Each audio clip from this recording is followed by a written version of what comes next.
Chole masala curry తయారు చేసుకోవడానికి నేను ఇక్కడ శనగలు ఓవర్ నైట్ అంతా నానపెట్టేశాను. ఒక చిన్న కప్పు తీసుకుంటే మనకి ఇన్ని అవుతాయి. నానిన తర్వాత గుప్పుడు తీసేసుకొని వీటిని మిక్సీ జార్లో వేసుకొని కాచిపిచ్చుక నూరి పక్కన పెట్టేసుకోండి. ఇలా కాచిపిచ్చుక నూరి మనం కర్రీలో వేసుకోవడం వల్ల గ్రేవీ అనేది కొద్దిగా చిక్కగా బాగుంటుంది. ఈ ప్లేస్లో మనం జీడిపప్పులు కూడా నానపెట్టేసి పేస్ట్గా తయారు చేసుకొని వేసుకోవచ్చు మీరు కావాలన్న వాళ్ళు. అప్పుడు జీడిపప్పు వేసుకుంటే ఇంకా మీరు ఈ శనగలు అనేది కచ్చిపిచ్చిగా నూరుకొని అవసరం లేదు. అలాగే ఒక్క బంగాళదుంప చిన్న చిన్న పీసెస్ కట్ చేశాను. అలాగే కొద్దిగా నా దగ్గర పన్నీర్ ఉంది. ఈ పన్నీర్ లేకపోయినా పర్వాలేదు, పన్నీర్ వేయటం వల్ల చాలా టేస్ట్గా బాగుంటుంది.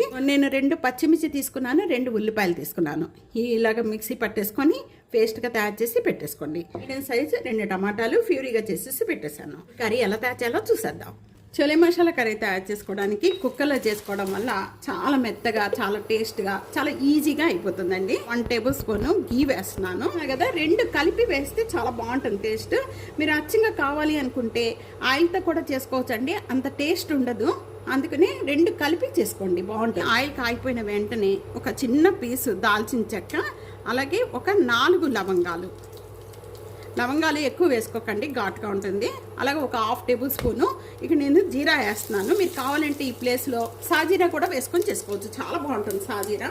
ఇవన్నీ వేసిన వెంటనే కూడా ఉల్లిపాయ పచ్చిమిర్చి పేస్ట్, అలాగే ఇక్కడ ఉల్లిపాయ పేస్ట్ వేగుతూ ఉండగానే పన్నీర్ కూడా వేసేసుకుందాం. పచ్చి స్మెల్ పోయేంత వరకు కూడా బాగా వేయించుకోవాలి. ఉల్లిపాయ పేస్ట్ వేగుతూ ఉండగానే దీంట్లోనే ఒక 1/2 table spoon ginger garlic paste వేసిన వెంటనే దీనిలో పచ్చి స్మెల్ పోయేంత వరకు కూడా మీడియం ఫ్లేమ్లో పెట్టి కలుపుతూ వేయించుకోండి. ఉండగానే ఒక రెమ్మ కరివేపాకు, అలాగే కొద్దిగా కొత్తిమీర, చూసారా కొత్తిమీర ఎంత వేస్తున్నాను.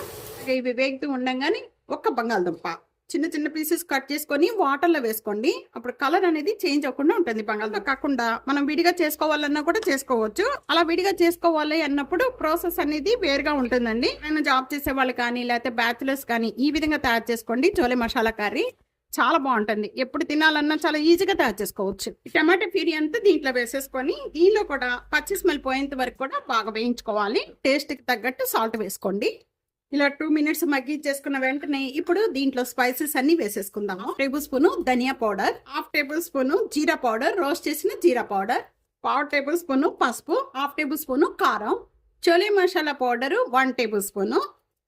ఇవన్నీ కూడా వేసేసిన వెంటనే కూడా ఈ మసాలాలన్నీ కూడా బాగా కలిసి మగ్గుతాకి ఒక వాటర్ వేసుకోండి.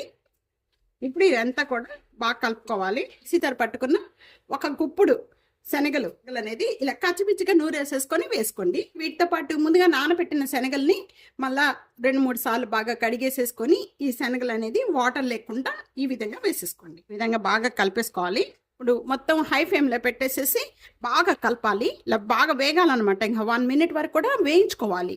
మసాలాలు ఇప్పుడే కదా వేసాము, వేసిన వెంటనే కూడా శనగలకి బాగా పట్టేటట్టుగా హై ఫ్లేమ్లో పెట్టేసుకొని 1 మినిట్ బాగా వేయించండి. వాటర్ దీంట్లో 1 గ్లాస్ వాటర్ యాడ్ చేసి 3/4 కప్పు వాటర్ యాడ్ చేస్తున్నాను. చెక్ చేసుకోండి. సాల్ట్ సరిపడపోతే ఇదే టైంలో వేసుకుంటే బాగుంటుంది. నాకు అన్నీ కూడా చాలా పర్ఫెక్ట్గా సరిపోయినాయండి. మసాలాలు కూడా చక్కగా ఉన్నాయి.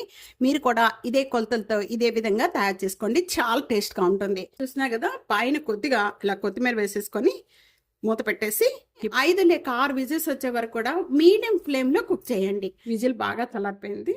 ఇప్పుడు చల్లారిపోయాక ఓపెన్ చేద్దాం. చూసినా కదా, వాటర్ మనం తక్కువగా పోసుకోవడం వల్ల చక్కగా గ్రేవీగా ఉంటుందండి. బాగా వేడిగా ఉంది. ఇది ఇలా మెత్తగా అయిపోతే చాలు. ఒక 6 విజిల్స్ వచ్చే వరకు కూడా పెట్టాను నేను. మళ్ళీ ఒకసారి ఈ విధంగా కలిపేసేసుకొని దీంట్లో ఒక 1/2 table spoon garam masala powder వేస్తున్నాను. దించే ముందు వేసుకోండి, చాలా బాగుంటుంది దాని ఫ్లేవర్. కొత్తిమీర వేసేసుకొని ఒకసారి కలిపేసుకొని బౌల్లో తీసుకోండి. ఈ విధంగా రోటీలోకి, పుల్కాలోకి, పూరీలోకి వీటన్నిటిలో కూడా చాలా బాగుంటుందండి.